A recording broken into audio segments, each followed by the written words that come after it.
mal som na dai phim clear tu zong zong te chi bai ule tukina hianin toite in Christian te tana financial management emo consumer kol dan tur resiro hogila katia kan chang in nga na tur kan chiar potila pathian tu thiang mi lo chirang mathaya bungruk chang som pakua tangin somhi pakhat thleng hian kan chirange leya su rul le tui ekin a ei chiata ru ten an re po a an ruk na hian in tan rote khol khom su vana su rul le tui ekin a ei chiat lo na ru ten an re po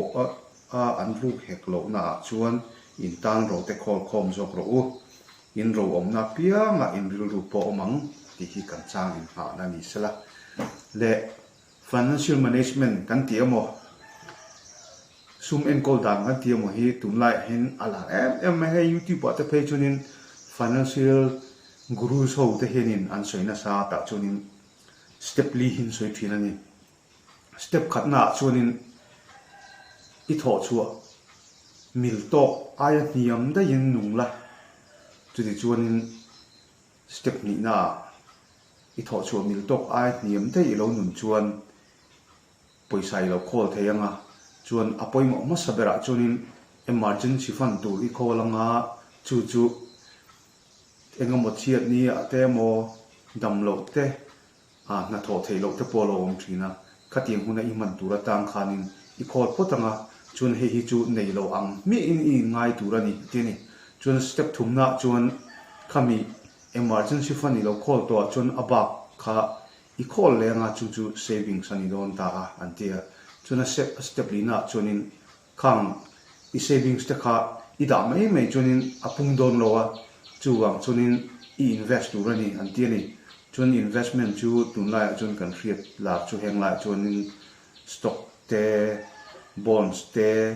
LIC kan tiang chi te mutual fund kan tiang chi te kha khang invest khanin ya lo punga chuni poisa khan na lo thok ve thin don ani antiani ta chunin Christian ten anting kan poisa hi a mo kan sum te hi kan manage veang kan en kol veang ti an ngai to taila khang guru so inan soi step te kha kan zo ve don ani pakhana chunin pathi ni namal som na min pek tam tak te hi ke mani lom na me ti kan tho chu rual mo kan kutaron thlen rual amwa mang vet tur ma ani nom saka mang mai tu kan ni lowa kan engzat kan tho chu po ni sela a vai hen mang tu kan ni lowa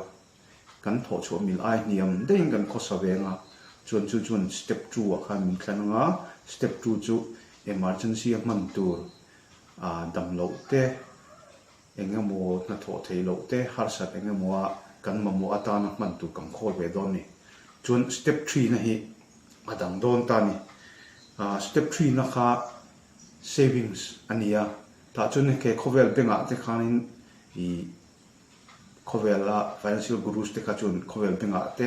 khom mula antini amaro chu ke ni chun ni china kan bible chang chhir ta ang khan su rulte tui ektina ei chiat lo na wana kan khom thum dom ta ni chu enge thatna kan ti chunin he khovela po beng kan da te chun su rulte tui ek ta chun ei che to lo mai theya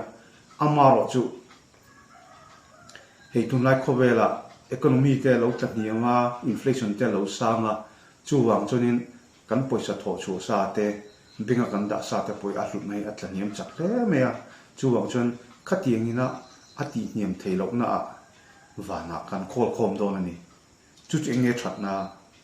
wana kan ro sum te kan khom chunin helai ni china ka bible chang thira a chang to be kha I ro om na pianga I ru po mang ti ni wangin kan ro om na kan ru om miao chunin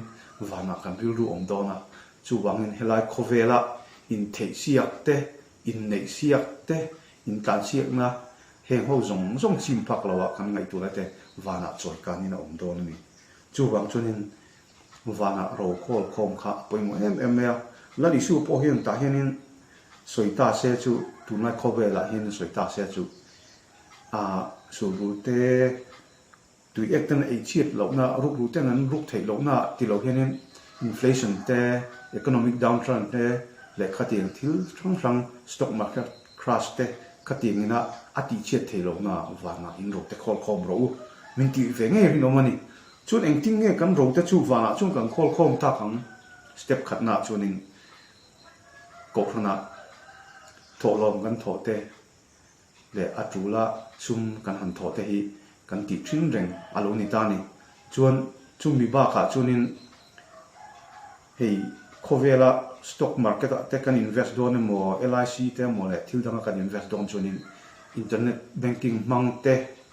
mobile banking mang te mo engtin mo kan transfer chu online in stock te kan lei thil ni khatin khanin wana ro khol khom tu chunin ati ve mai thei to si lowa ka mobile banking mang hun wana kan transfer te khati thei to lo wangin engting nge wana chun investment kan nei ta khang kan ti don chunin hei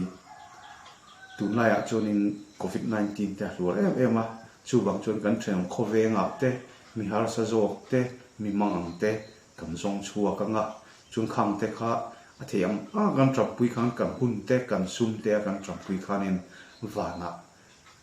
investment kan lo nei he khover tanga kan poisa te kan sum te kha wana kan lo an transfer chok char kan lo an invest kha lo ni don ani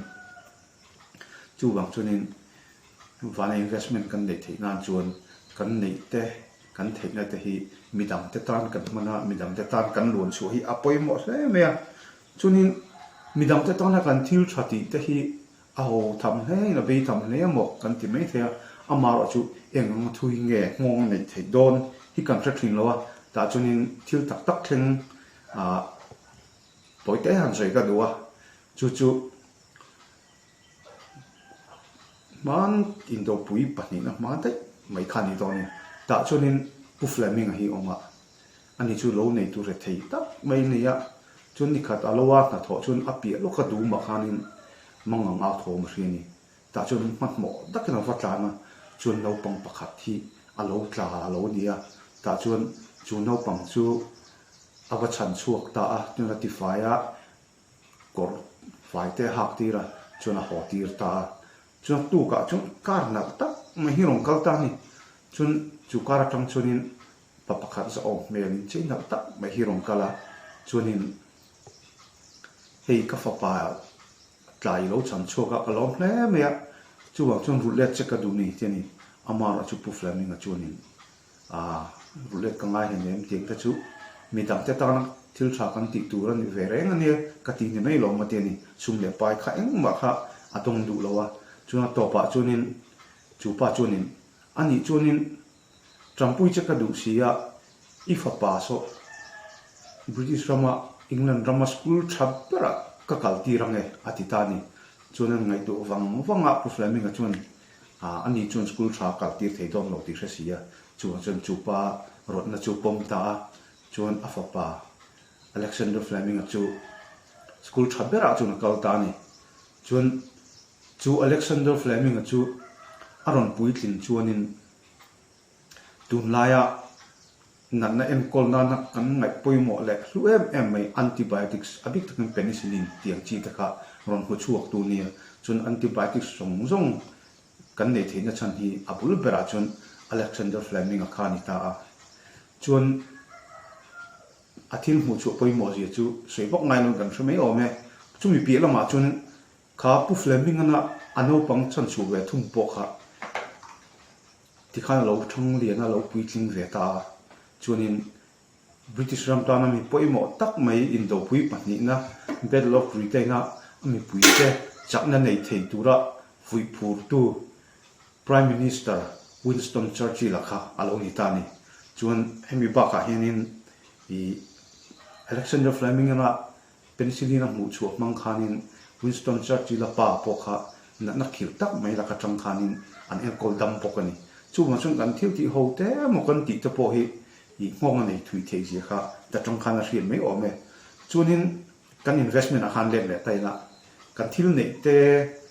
kan ro sum te khawana kan lo invest ta a chun hei LIC te SIP te mutual fund te po ni sala he khovela po investment reng chu maturity om thina amateur huna chuanin kan da khol le apung to min kan la chuak thil ni chu tiang chi chuanin eng ti ka ne kha wana kan investment kha amateur ve ta khang ti chuanin helai bible chang hi kan chia lenga thupuan bungsom ni pati chang som pati hi kan chia range ngai te kalo kal thuai do ne mitin until ti ang zela pek turin kaloman katne na lali suna tiani chuang chon lali su hi local trap to a lali su local huna kan investment te amateur ve do na fana kan ro khol kom te kha amateur ve nga ta chunin kaloman katne na ti kha arom keng do na chun kha loman kha peking kanum ve to do na kan investment kha amateur ve to do ni chu wang chunin lali su hi local trap to a midang te tan na thil thra kan ti te chu hian ti ram ramila chun lali su local tur hi long takin him takin kan nok mok thei do ni ti kha chupina kan soi thei chun me se lalpan kan sa tan nan som sak ro se